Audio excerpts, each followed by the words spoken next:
Pozdravljeni, dragi bratje in sestre.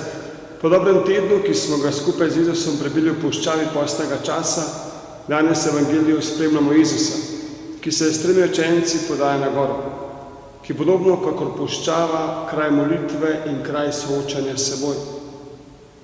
Kakor je v puščavi na preizkušnji človekova moč in zdržljivost, podobno zahteva tudi vzpon na goro določeno vztrajnost in napor, ki pa ga poplača razgled, ki ga ponuja vrh gore na svojo okolico. Učencem pa razgled in veličasten pogled ne ponuja samo okolica, ampak predvsem Jezus poskrbi, da so imeli učenci kaj videti. Jezus jim na gori razodene svojo slavo, ki jo ima od očeta, da bi v njih utrdil vero pred bližajočim se slovesom, trpljenjem in smrtjo Jeruzalema, ker bo Jezusova slava trpljenje in njegov prestol križ. Na gori spremenjenja učenci postanejo priče Jezusovega srečanja z Mojzesom in Elijem, ki predstavljata puščavo in vse preroke, ki so napovedovali odrešenika. Jezus je, kot sam o sebi pravi, prišel na svet zato, da bi izpolnil prav to, kar so postava in preroki o njem povedali.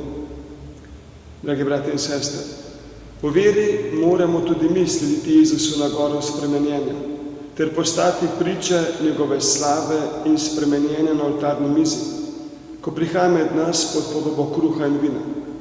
Potem, ko smo se srečali s postavo in preroki v poslušanju Božje besede. Evangeliju za Jezusa pričujejo 3: Mojzes, Elija in očetov glas.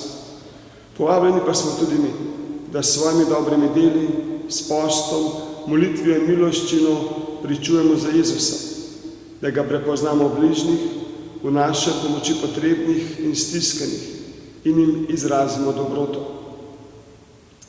Očetov glas, ta je moj ljubljeni sin, njega poslušajte, danes vabi tudi nas, da bi Božjo besedo poslušali in po njej živeli, da bi za Boga s svojim življenjem pričevali in ne molčali kot učenci, ki so od samega dogodka na gori ostali brez besed.